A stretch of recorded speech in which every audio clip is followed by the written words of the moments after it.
This is On the Rocks, Total Entertainment. I am the Vegas Rock Goddess, and I am on the road tonight, and I'm sitting here with Mr. Dominick Muzio. Hey, Dominick, how are you? I am good. How you doing? Great Thank you for having me, by the way. you. You too. Let's talk a little bit about your career, because I was reading your bio, and you're from Brooklyn. Yep. And that's where you started.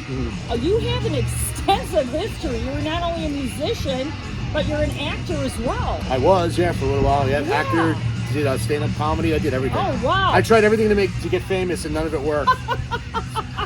Aren't we all on that track? Right? Well, let's talk a little bit about your rock history. Tell us a little bit about some of the bands that you played with. Sure. So in New York, I started with a band called Lynx in the early '90s. We did a little album in '91, I believe it was. Holy shit, I'm old. You're not Yeah, funny. and then that one. Well, then I was in a band called Hedonix in like '95. Okay. And we had like the worst luck in the history of the world. We had like 3 major label deals just fall apart like in 6 Wow. months. Yeah, it was a lot of fun. I moved to Florida in like the late '90s. Was in a band out there for a while. Just did a lot of covers and stuff. Then moved to Vegas about 15 years ago. Started playing covers and did a band called Wicked Garden. We ended up getting signed doing like alternative grunge stuff. And then I love that band. Oh, thank you. Yeah. And then I just I did a solo album this year and just started recording the second one actually. So it's been a trip. I'll tell you that much. Yeah. What does it mean to you, Dominick, to be playing in Vegas? So it's kind of weird because I already played in New York, right? So to me that was the epitome of like if you had to get on stage in New York, you could pretty much go anywhere. And I played LA Right. and all those places. Vegas is weird because it's kind of like you're never playing to the same crowd every single night. There's always different people in here. And everybody I knew in New York now fucking lives here. So it's kind of like, oh, I thought I left you assholes. But no, here we are, all like, Right. On the wrong side of 40, and we're all fucking doing this shit still. Yeah. But it's funny because a lot of the musicians also from LA are moving to Vegas. Yeah, absolutely. I mean, we've got some really big celebrity artists here. We've got Stephen Pearcy, we've got Sebastian Bach, among others. It's funny because I ended, I like loved all those guys growing up, like Faster Pussycat and LA Guns and all that. I ended up playing with all those guys when I moved out here, and then I was in the band London for a very short period of time.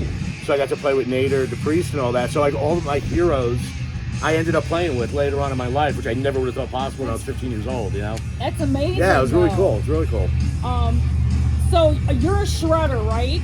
I wouldn't go that far. Well, because I was reading... I play guitar. That's about all I could say. Well, you know the technical term shredder. Yeah. Anyway, because I was reading, and you were voted like the best shredder in Vegas at one point. I think my dad voted for that. I don't know. They did a Shredder of the Year thing that I won, which was kind of cool. Look, my personal opinion, I'm not a shredder. I would say of all the guitar players in Vegas, out of the top 50, I'm number 78. So I just play whatever I can. There's guys out here that just blow me out of the guitar player in my band blows me out of the fucking water. Oh my God. It's just nice to be recognized. I think it was more for the line of the songwriting and like the rhythm playing and stuff like that. I think that was more for it, which was still great to be some I totally appreciate it. What's some of your influences? As far as guitar or singing? Yeah, both, all of it. Love Jerry Cantrell. Love Joe Perry as far as guitar player. Mike Campbell from Tom Petty and the Heartbreakers is like my favorite guitar players. Vocal-wise, Lane Staley. Love Dave Grohl. I love Mick Jagger. Like I kind of grab a little bit from everybody, Yeah. And luckily I don't sound like any of them, so that's good. Well, tell us a little bit about Chemical Tribe tonight. So, what are we going to expect to hear from your band? So we're going to do songs from the EP Candy at a Funeral, which came out in August. Which is amazing, by the way. Thank you so much. And then I've got some new songs I'm debuting tonight also. That's going to be on the next EP. I just started recording that Thursday. So hopefully, like by the end of the year, that will be out. And then we always like to throw in a couple of cover songs just to kind of keep things interesting, Yeah. Because it's hard. Like, you're playing in a club and you throw up 15 or 12, original songs. If people don't know you, they might get bored. And I understand that and I respect it. So it's like I like to throw some covers in there to keep people interested, Oh, yeah, absolutely. Because this is a great venue to play. What other venues have you played in town? In town? Oh, man. All of them. House of Blues, Dive Bar, Club 702 when that was open, Backstage Bar and Billiards, Fremont Street, Yeah, Just, I like, played all everywhere. of them. Yeah, a couple bars that don't exist anymore, probably for the best. You know, Vegas is an amazing city because I think it's such a melting pot for like artists, and I think rock and roll in general in 23 is going to make a huge comeback. I would hope so, because, you know, like, we had 2 years kind of stolen from us, you know?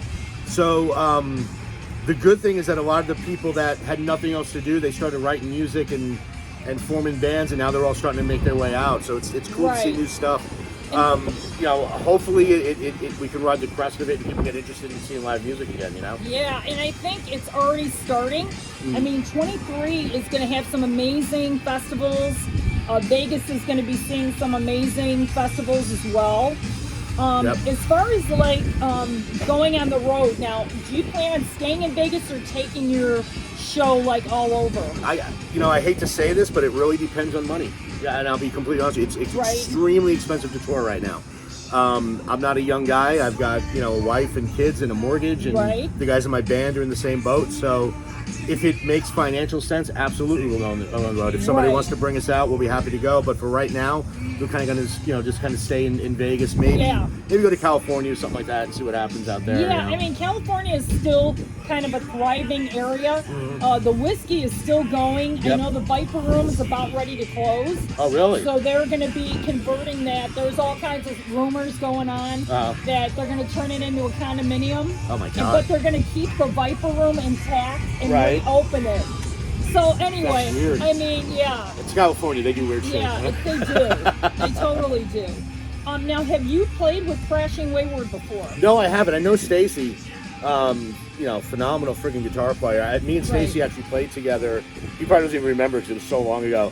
But we did when Brent Muscat was doing his All-Star thing. Me and him shared the stage. And I was just here for that with Jeff Londo. Yeah, so that was fun. And then Stacy came up and played. I had a birthday show a few years ago, and he was doing Angels in Vain. He came up and played a little bit. So I haven't played with them. I love their stuff. I've listened to it. I think it's great. So I'm looking forward. I think it's going to be a great show tonight. Yeah, I think Vegas has got so many phenomenal local artists. Absolutely. And it's great that this will be the first time that I'm actually seeing you with Chemical Sky. Oh, cool. Okay. So I'm super stoked.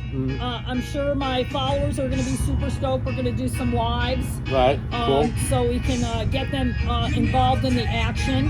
What was the first album that you bought with your own money?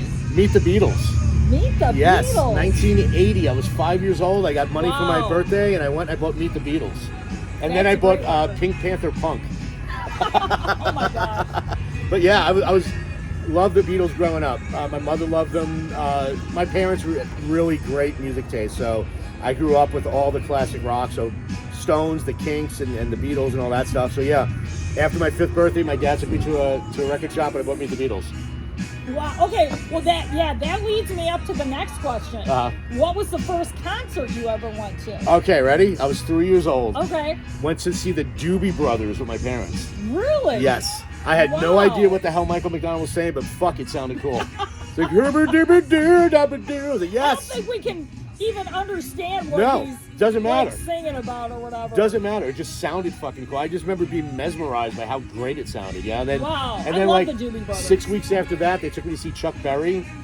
And then I think we saw the Cars. I saw so many bands when I was like 3 and 4 years old. Really? And I was just absolutely hooked at that point. So your parents were just music lovers in general? My dad was a musician. He played guitar and sang in bands in the 60s and 70s. Wow. So because of that, it was just like kind of ingrained on me. I remember being like literally 2 years old in my playpen, and my dad's band would be jamming in the fucking basement, and I'd just be rocking out to it. Yeah. See, that's great that music was a big part of your life, and now as an adult, you're really rocking it, and you're carrying on the legacy. It's great because like when my parents, when they come out to visit, my parents in the 70s, they come to the shows, and they, it's awesome. Like I had the most supportive parents ever, which is why I never got famous, is because my parents were too good to me. They should have beat the shit out of me, and then I would have been fucking huge. But tonight's going to be a great night of live music. I mean, I'm so glad that live music is making a comeback in Vegas, because we were dead for so long with nothing. It was rough, man. A year and a half of not doing any, 2 years, whatever it was. I was climbing the fucking walls. That's why I wrote this album, because I had nothing else to do. Well, okay, so let's go back to that for a minute. March 15th, 2020. Uh-huh. How did that affect you as a musician? Oh man, it killed me. Like everything just stopped. We had just put out, Wicked Garden just put out Bipolar Coaster, our second record. And we had to stop everything. We had to stop promotion. We had to stop booking gigs. And unfortunately, or fortunately, how you want to look at it, the album was getting great reviews. Like overseas especially, it was getting excellent reviews. Right. And we were charting, like we charted in Australia, we charted in France and all that. And it was doing really good. And then there was just nothing. We couldn't do a goddamn thing. And it was just weird because it was like, what do we do now? You know, everything's just done. Right. And we just kind of hoped that, okay, well, it's going to pick up in a month or two. And it just dragged, and we were just dead in the water. Yeah. And it sucked, you know, for us and for our fans, and also for everybody that loves music. You couldn't go out, you couldn't do anything. I was doing live streams on my Facebook because I was losing my fucking mind. You know? Right. I was like, at that time, I was on Keep Rock Alive, and I was a co-host with Mike Petrelli.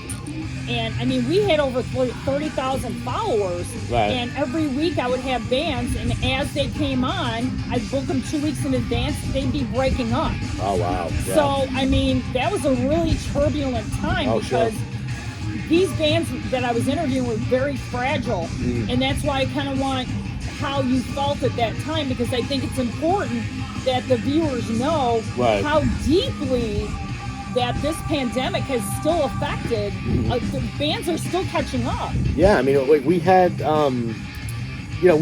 we had a record deal, and then we had a publishing deal. We had literally just signed. Like we had signed it like weeks before everything closed down. Right. So now we just signed over copyrights to this publisher to go put shit out, and nothing was happening. You know, and it's like, well, we just, you know, it wasn't an investment of money or anything, but it was an investment of like our product that now there's nothing that can be done with it. And luckily, you know, the four guys in Wicked Garden, we're all friends, we all love each other, and we all had day jobs. So it wasn't like we were like, oh my God, what are we gonna do for money? We were okay. But as far as music goes, we were just completely dead in the water. And it's like, what do we do? Why do we rehearse? You know, because you rehearse to either write a record or to play a show. Well, there's no shows, and we just did a record, so what the fuck are we going to do now? Right. So we just kind of just sat on our laurels and just kind of waited for it to end, and it was because I know a lot of bands were doing live streams, and a lot of these bands weren't used to dealing with social media. Right, yeah. Okay? We're one of them. They were used to being on the road. Yeah. And social media played such a big part in those 2 years. Right, and the other thing too is that a lot of these bands that were doing the live streams and stuff, you know, they were, I don't want to say soliciting, that sounds like a bad word, but they were asking for tips, and that's cool. We were in the position where we didn't need to do that, like I said, because we all have day jobs. So we also didn't want to get involved in that because it's kind of like, you know, those guys, that's all they do. That's all they do is music. Right. We didn't want to, you know, put our fingers in their pie, in a way. Yeah. Let them do what they got to do. We'll kind of just stay on the background and worry about our stuff later on. And that's kind of the camaraderie of being a musician. It's like, what's going to help your brother or your sister, you know? And it's like, if they need to go on live streams and do a GoFundMe, whatever it is, then let them do that. There's no need for us to go in there and pollute the waters. Right, exactly. Did you find that other musicians were reaching out to you to maybe collaborate or work on some material? There was and there wasn't. I mean, a lot of it was, I had people reach out and they wanted to write and they wanted to do stuff, but the problem is that we didn't know what we were going to be able to do. So it's kind of like, do you want to invest the kind of time that we need to do for this?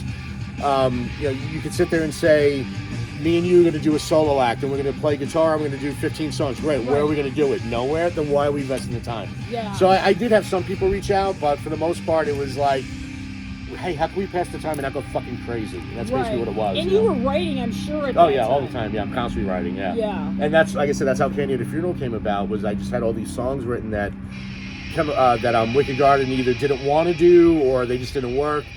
And I was like, well, I got to do something with it. And I just wanted to demo it out. And then I went to Jason Constantine at Tonehouse Records just to do a demo. And him and Jeff Duncan were like, hey, we want to put this out. And I was like, shit, didn't see that one coming. Right. So I was like, well, Wicked Garden's kind of in a holding pattern right now, so I might as well just go ahead and just do it, you know? Yeah, and that's great because it keeps your mind stimulated. Oh, yeah. It keeps it going. Absolutely. I think that was the whole thing, was keeping your Yeah, I'm like, self-going. I tell my wife, I'm like a German Shepherd. Like, if I don't have a job to do, Right. I just like eat the couch, you know. And it's like, so if I don't have music to do, it's like, well, I'm writing, and then I got the bass, I got the guitar, I'm just doing all kinds of stuff, and I'm like, I got to do something with this, otherwise it's just gonna be a waste, you know. Yeah. So it definitely helped me, kind of, Focus. help me focus. Yeah, great word to say it. Yep. Yeah. Absolutely. I mean, focusing, you know, as far as writing, what is your like writing process? So I'm one of those guys that either I hear the entire song in my head and it comes all out in vomit, like, blah, it's done. Okay. Or I wrote a riff like in 1997 and I'm still fucking with it. Okay. There's no happy medium with me. Right. Most of the songs I write come very quickly. I hear it in my head, I write it, I have my phone, I put the recorder on, I sing the whole thing through. Other songs, I like on, for instance, on Kenny at a Funeral, like Special Thing, I've literally had that song since 1993. Wow. And I could never figure out what to do with it, you know, and it finally took 30 years for it to come out, you know? Yeah. So I don't really have a process, I just kind of, I'm the guy that's in the shower, then runs out and goes, I need a guitar really quick! And I'm like dripping wet and I'm playing in the middle of the kitchen naked, you know, that's what I do. Hey, sometimes that's the process. If it works, right? What the hell? But, like, as far as, like, tell us a little bit about your equipment. Like, what are some of your favorite guitars that you use? So that you're going to be using tonight? So tonight I'm using my custom shop Fender Stratocaster Betty. I use majority of my guitars are Fenders. Okay. Just love Stratocasters. I have, you know, I've got a couple Epiphones. I've got a Fender Jaguar. I've got a PRS. But for the most part, Fender Stratocasters are just workhorses. You know. Mm-hmm. As far as amplifiers go, I use an Orange right now. Tonight I'll be using the Marshall JCM they got here just because I'm old and I don't want to drag my fucking amp out of the fucking, you know. I use a Friedman overdrive pedal. Okay.